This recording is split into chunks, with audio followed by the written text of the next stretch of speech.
Pak Tarmin ngersake Mbak Elisa. Terus mantene Putri ngersake Mbak Niken. Terus Bu Tarmin ngersake kula. Lah jenengan rene iki sing karep sapa? Nek aku kersane dapur kuwi Gemagus. Lho, ora kok Gemagus nyatane ngono teng ndi mau ning nggon lanang. Nek manten lanang karo manten wedok iki cocok. Sing lanang yo gantenge kaya ngono, sing putri yo ayune kaya ngono. Lah nek Niken Salindri, Elisa ayune kaya ngono, padha karo kowe, ora tangga teparumu ki bekasane do penasaran. Lek malam pertama modele piye? Dapet. Arep diplek ora plek terserah. Oh iya. Kuwi mau dongane. Nek kepengin duwe anak wedok. Dongane. Lah nek bar selawatan. Bar selawatan. Siap-siap jenengan kok tengen. Munggah kok tengen teko tengah mandek, Mas. Acara delok medun nyiwa. Anake lanang. Lho nek pengen anak wedok acara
dhewe minangka wakile panjenengane Bapak Tarmin.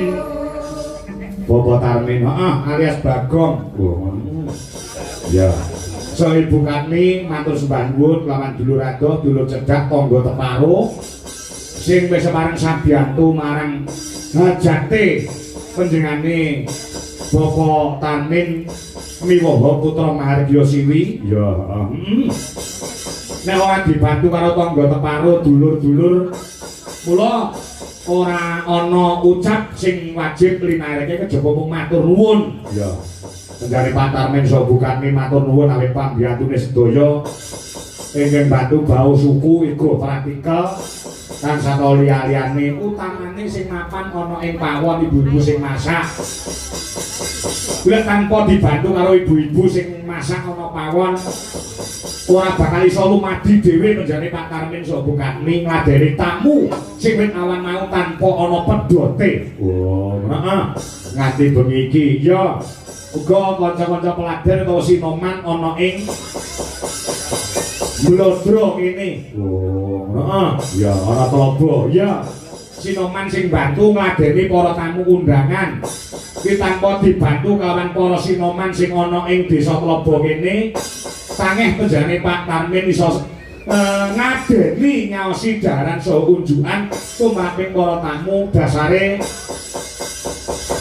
panjenengane Pak Tarmin kuwi kemasyarakatane yo becik. Ya, mula nalika duwe gawe kaya ngene iki sing bantu ya pirang-pirang utamane para sinoman nyambut gawe tanpa ana kesele wit awan mau nganti sayaine nganti bengi iki ora ana mandeke sinoman kene. Heeh.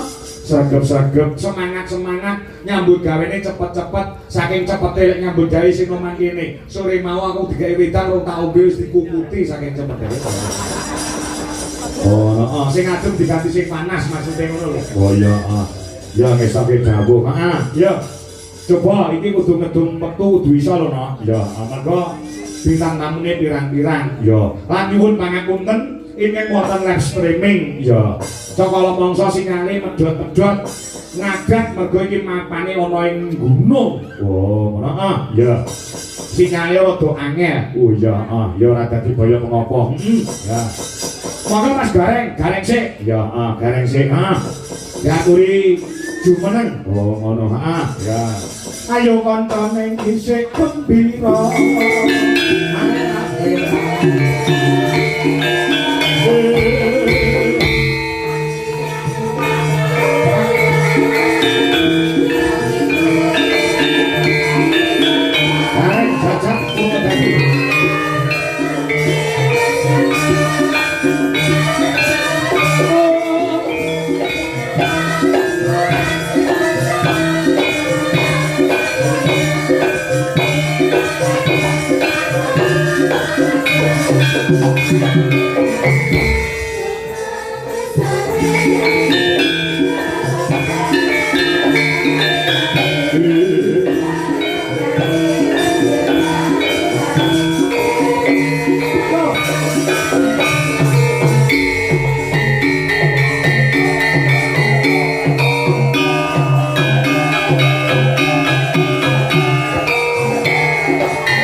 Ada bintang 3 pada malam hari ini. Ya.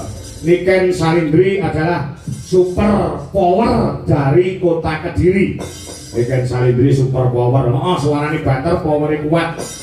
Terus Elisa Urkarus adalah superstar dari Ngayu Jogarta. Lah Mas Garing ini super tetra. Kayak obat mentah kalau bener gue agak aku yo Sing penting ana supere. Ayo super liane no do mau super tetra kowe yo. Kuliane junggul-junggul barang temu aku dijelok-jelok ngene. Piye carane kowe tak jelokne gen iso mumbul. Bar nek medhun kaya dene wong Banduran kaya mandut langsung bes munggah. Iya nek pedhot kali nek pedhot mah jungguk to jenenge. Ya gumun tenan Pak nuwun sewu. Gumun apa? Pak ingkang bulan dalem Pak. Pak Tarmin. Pak Tarmin ngersake Mbak Elisa. Terus mantene Putri ngersake Mbak Niken. Terus Bu Tarmin ngersake kula. Dan jenengan Reni kula sing karep sapa? Nek aku kersane Gusti Allah Subhanahu wa taala. Aku terus takok Pak Tarmin. Takon piye? Lah terus jenengan kok ngundang Pak Kakoi kersane ngopo Pak? Ngene lho Mas, aku pengen ngundang Elisa karo Niken karo jenengan. Engko terus hiburannya opo? Ah, timbang kae hiburane payangan ketek jalange luwung kok. Ngono. Oh, timbang dalange nganggur ngono to? Nggih. Apik. Apik enak di Pripun? tak gaji cangkemmu. Rumah sana sing dituju pertama kali iki nggonku. Kowe iki katutan ngono lho lah. Pak Tarmin kuwi nalika mbiyen mirsani aku pagelaran ana ing ngene daleme Pak Marino. Iki pernah adine. Kuwi pengen Pak aku sok nek duwe gawe anakku wedok rabi tak tanggapne Pak Anom Dujo Kangko. Pertama kali sing dituju aku raimu lho. Mosok nggih Pak Tarmin, kok jenengan ora ngomong lagi ngendika lho. Piye? Jare Pak Tarmin guru bersih Mbak Elisa, Bu Tarmin ngesih Mbak Niken, terus Mbak Nganten ngesih aku. Jenengan iki kayaknya sing ngesih rasine. Gak enek. Kok kowe ngerti? Lah aku dikari Pak Tarmin ora guru bocor di seluwung lah ketoke dalange lho lumayan ngono. Oh lumayan. Mesti lumayan nek dinyang to lho Pak. Oh. Niki ora ujube mantenan nikahan. Iya. Nek ilmu sing tak tampa soal pernikahan itu adalah hal yang sangat rahasia.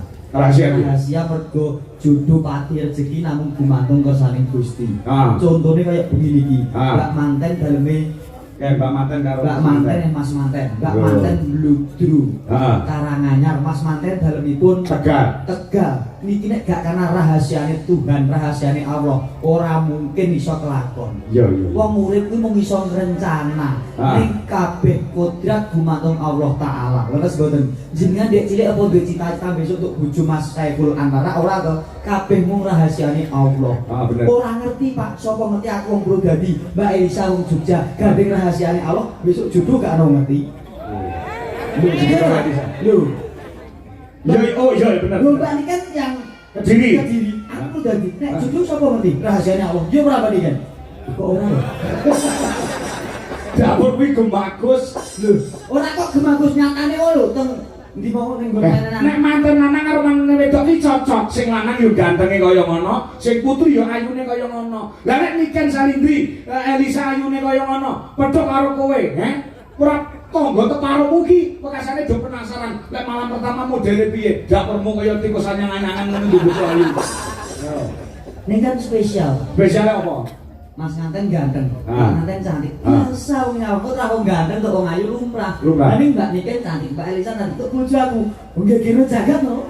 Lho mulai hal-hal sing seperti ini lho Pak. Karepku lho. Setuju ya? Ini kok Mas Dewi, rubet sih.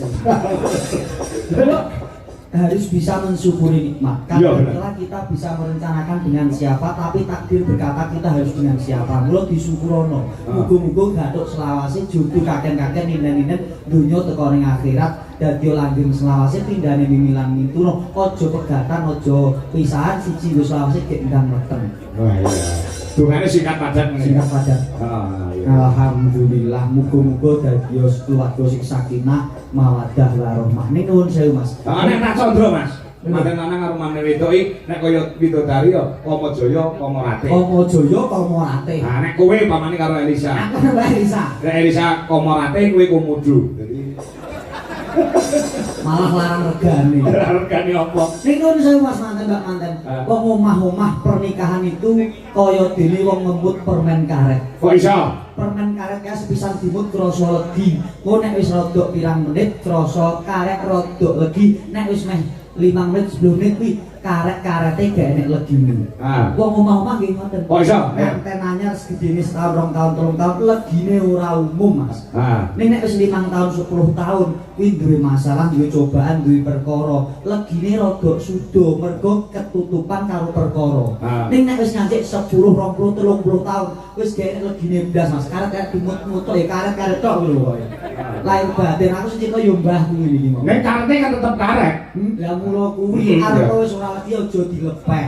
Luwung kan nggo gayel-gayel. Oh iya.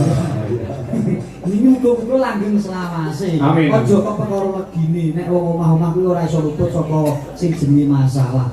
Sak propirane wong loro kudu bisa nyawijeke tekad nggo ngrembugi perkara ben ora dadi perkara. Ya, bener. Ini jenengan kata-kata gak paham. Ora paham. Kandhani. Bojomu ayu sakniki. Ketemu pisan karo Mas Saiful Anwar Mbak Dwi. Ketemu pisan paling bobot 37, 38 ngene, Mbak. Ning nuwun sewu Mas 10 tahun wis manak pindho. Wong bobot 80 kowe aja kaget. Sebabe, lho, omah-omah nek wis manak pindho ping 3 mesti bobote mundak. Jenengan padha Mbak Dwi, bobot pinten? Paling 42. Amin yo saelisane. Ya kandhani gene saiki. Lho. Becek pantes to, Anda. Pantes para pantes. Iya, Mas. Niki tetep dadi rasa tresno aja nganti nyuda rasa. Iya, bener. Lu ngono kan dene aku niki lek anak kanca gak kamu lho jenengan. Iya, ya. Iya. Kudu bisa saling melengkapi mergo wong bojo niku kaya dene klambi, nek dinggo kudu saya pantes tur bisa nutupi. Kaya Mbak Dwi Lestari kali Mas Saiful Anwar saling melengkapi dan saling menutupi satu sama lain. Ngono lho, Bang. Aku nek mau ngandani perkara anak, nek kuwi ngandani manten perkara apa? Lah ini ki mau. Yen ora ngrekake, nek iso malam Jumat mergo ganjarane 1000. Nek Senin karo Kamis ganjarane 500. Ning nek liyane kuwi ganjarane ning 100. Kula mau ngelekke Mas, aja golek ganjarane, ning kudu eling dongane. Lho, iki urung aku. Nek perkara donga aku urung. Alah jenenge gak paham. Dongane pengen sing rada singkat. Biasane nganten saiki kepengin ndang beras sing singkat ae Mas, minimal nganggo selawat. Lagi wis siap kabeh gawe wis siap kabeh wis penting gawe. Disolawati Mas. Sallallahu ala Muhammad. Pelek nek bathuke Mbak Dwi. Sallallahu alaihi wasallam. Plek demek dodo. Sallallahu ala Muhammad. Plek demek weten. Sallallahu alaihi wasallam. Ya Nabi salam alaika, ya Rasul salam alaika, ya Habib salam. Sik, ndak karo weten ku lho kok suwi men. Apa nih sing suwe? Sallallahu ala Muhammad. Plek demek dodo. Sallallahu alaihi wasallam. Plek demek dodo. Sallallahu ala Muhammad. Plek demek weten. Sallallahu alaihi wasallam. Plek ora apa kok wis ngeplek. Perkara plek ayo Mas nganten to sing nganteni kono kok sing ngeplek kene iki perkarane teng piro? aku salah pengen ngeplek. Yo ben dilusi kok. Arti plek ora plek terserah. Oh iya. Wis mau dongane. Nek kepengin duwe anak wedok. Enak dongane. Lah nek bar selawatan. Siap-siap jenengan kotengen, munggah kotengen teko tengah mandeg Mas. Acara sedelok medun nyiwa.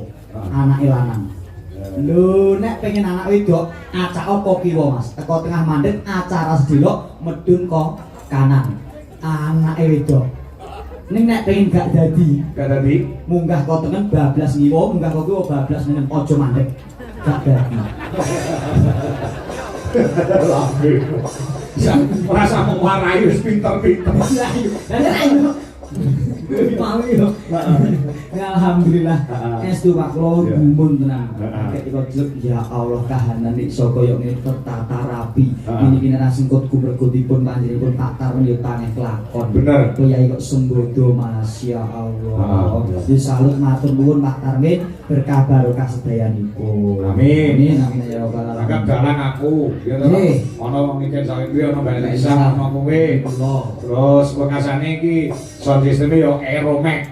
Aeromax itu sound system nomor 1 di kabupaten sini. Masya Allah luar biasa. Jos. Pokoknya dipol-polke mau ngendikane Pak apa pambi orang lagi pol-polke wis pol-pole wong nanggap wayang bengi iki paling mewah yo dame Pak Tamin bengi. Luar biasa sonet aeromek Iya. kondang sekabupaten Karangan. Karangan disembung karo Dwijo Laras Indonesia niki son kondang 7 RT Bapak Ibu masyaallah.